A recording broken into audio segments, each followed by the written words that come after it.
What is up, everybody? Welcome back to the TCF, the Casual Fan Show, the show where sometimes I know what I'm talking about and sometimes I don't. First things first, before I even get into this video, I kind of have an announcement to make. So if there are any of my subscribers out there who are interested in sports betting or want any sports betting advice, I'm kind of like that. I'm kind of him, as you can see. I'm kind of good at it. I'm kind of onto something. So if you guys want advice for sports betting, I don't have any partnerships yet. Keyword is yet. Some things are kind of in the making. No bitches, but partnerships are on the way. That's one thing for sure. But I obviously like doing NBA and NFL content. But if you guys do want to hear NFL or NBA lines, player props, any kind of sports betting advice that you guys would like to hear from me, because I'm kind of like that, let me know if you guys want to hear that. This past Tuesday, the NFL had its trade deadline for the midseason.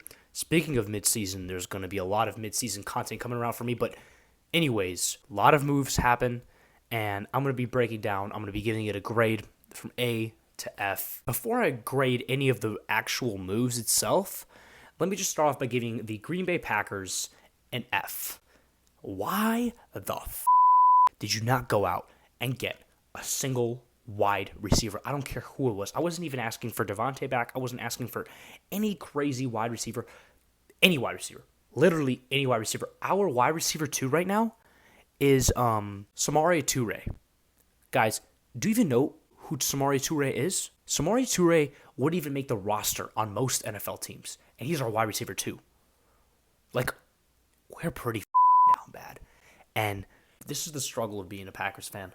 It hurts. It hurts. It hurts my soul. It hurts my heart and soul, man. But first of all, the first move, we got Calvin Ridley being traded to the Jacksonville Jaguars. He's being traded while he's in his suspension, so he's going to be having to live it out for the rest of the season. And then 2023, he's going to be back in it.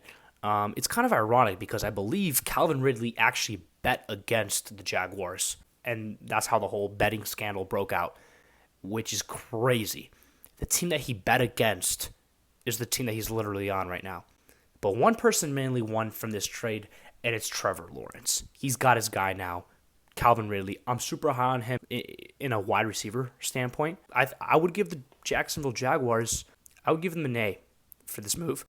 As for the Falcons, I would also give them an A because I think, Calvin Ridley was just too much of a problem in Atlanta, and I think it's good that they just move on from him.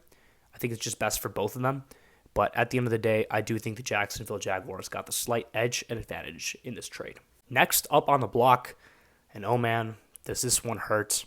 It's the Lions dealing TJ Hawkinson away to the Minnesota Vikings. I'm not going to lie, with this move right here, the Vikings basically locked up the NFC North. Unless the Packers have some crazy turnaround and the Vikings have some crazy decline right now. Because honestly, the Vikings won this trade by a mile. A-plus pick from them. They already had Irv Smith Jr. or Senior. I don't know what his last name is. But who was a great tight end for them. And then, obviously, Kirk Cousins has amazing weapons to throw to. I think Kirk Cousins has been playing like a top 10 quarterback or borderline top 10 this year. He's been playing amazing for the most part, except primetime games, of course, which we all know he turns into Nathan Peterman. I'm going to give the Lions a D+ for this move. I understand that you guys aren't a good team and you guys want to load up for the future, but keep TJ Hawkinson. Like, he was just starting to blossom and turn into a good player, and dealing him to a division rival, and now you're going to have to play him 2 times a year going forward, and it'll suck even more if he turns really, really good on the Vikings, which I can really see him turning very, very good on the Vikings.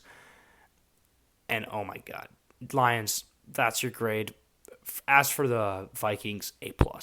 I hate to say it. Now let's head into another NFC North move, which was the Chicago Bears. And the Chicago Bears made 2 moves. It looks like every single NFC North team made a move except the Packers. I'm going to shoot myself. The Chicago Bears traded away Roquan Smith, and they got a 2nd-round pick and a 5th-round pick in return. Not going to lie, you guys lost that one. Now you guys won the other trade that I'm going to get into in a bit, but I don't understand the logic because Roquan Smith is your best player on your team by a mile. Not even close. And you trade him off.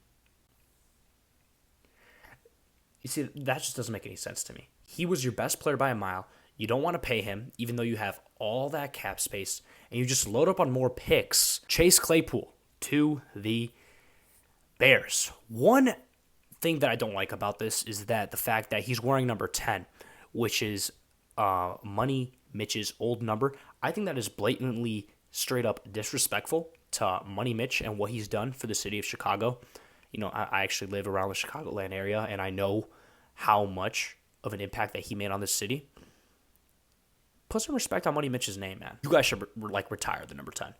So there was a rumor that came out, by the way, that the Packers offered the exact same thing that the Bears offered for Chase Claypool. They offered a second-round pick, but the Steelers just decided to go and ship him off to the Bears. Want to know why? Because the Bears' draft pick they think is going to be higher this year, which is fair, to be honest, and it makes sense. Of course, the Packers front office just isn't aggressive as usual, and this just is turning into a Packers slander video. So I'm going to give the Bears a C- for the Roquan Smith trade, and for Chase Claypool, I'm not going to lie, I'm going to give him an A- for that one. So now it's time to talk about the Miami Dolphins. One thing that I have to say is that they instantly upgraded and they won this trade deadline. They got Bradley Chubb, which A+ move right off the bat. I'm giving you guys an A+ for that. And traded away Chase Edmonds.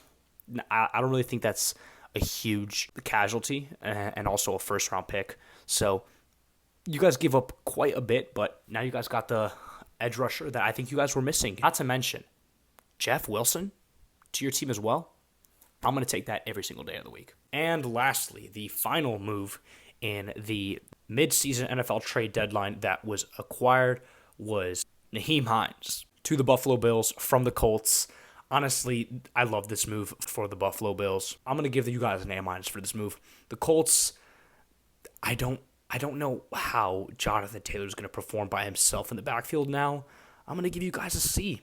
Just a straight up C. Nyheim Hines has a good pass catching ability. I think he's pretty versatile with it. He can do a little bit of everything while, you pair him up with Devin Singletary, and I think they could do some damage over there. So watch out for the Bills. But we've been saying watch out for the Bills for a while now. So can they really get things done? So that's the question. So that's actually going to be the end of this video and the my thoughts on the NFL trade deadline. Coming in the next weeks, me and my friends are going to be doing a Turkey Bowl tournament in the middle of downtown Chicago. It's like this huge flag football tournament. It's so much fun. And I'm going to be vlogging it with like a camera and stuff like that. It's going to be the funnest thing ever. I'm going to be posting it on YouTube. I think it's going to be a great video. I'm super excited. It's probably going to be the most exciting video that I'll ever have on my channel, to be honest. And I'm just looking forward to that. So stick around for that video and stick around for more NFL content on the channel, boys. Thank you guys so much for 6,500 subscribers, and we're just growing every single day. So thank you guys. Appreciate the love and support. And stick around for the next video coming out soon. Peace out, guys.